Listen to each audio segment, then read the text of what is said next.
like I don't give out my phone number. Mhm. I don't like giving out my phone number, and it's out publicly, and I hate that. I don't like giving my address because you have my address and my phone number. You have two things to build a blueprint of who I am. These are little things that I see, but what in general is it that you see in your world nowadays? Sure. You can look at it from two different directions. One is the human side of it and the things we want to keep private, and the other is information about your customers or other like your financials. You want to keep that private Mhm. in your computer system. So you have to secure both the humans and the data that's in the computers. Okay. And so securing the humans, I'll give you an example. Just this week, MGM, the casino, got hacked. I saw that, and they shut down Yeah. their systems. They Yeah. shut down their systems, but what's not immediately apparent unless you're looking in the more technical areas is how they got hacked. What do you And mean? well, essentially you expect that somebody just breaks into the computer.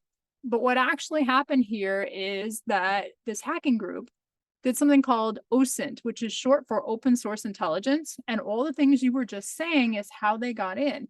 They looked on LinkedIn and they picked out an employee, and then they went and they doxed or researched this employee and made a document on him or her. And they called up tech support for MGM, and they're like, I'm so-and-so, this person. And That's my huge. password. Yeah, we call that in the Mhm. intelligence world, or Yes. in the drug world. That's called human.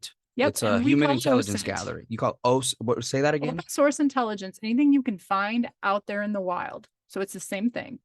That's interesting. Because it sounds like identity But that's theft. not identity theft because there's no laws.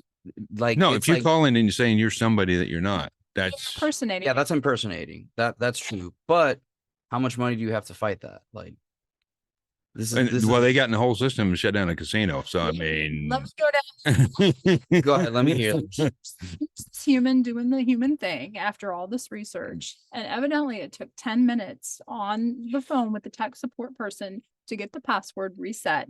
And then with the valid credentials, which probably, well, they may or may not have had full access to the system. Then the team goes to work, the criminal team. And they can take that, whatever that level of access is, and escalate it to where they could take over the whole systems. And that's what's happened. So explain to me how they would take over the whole. Well, okay, let me rephrase that question. Rico podcast. breaking France.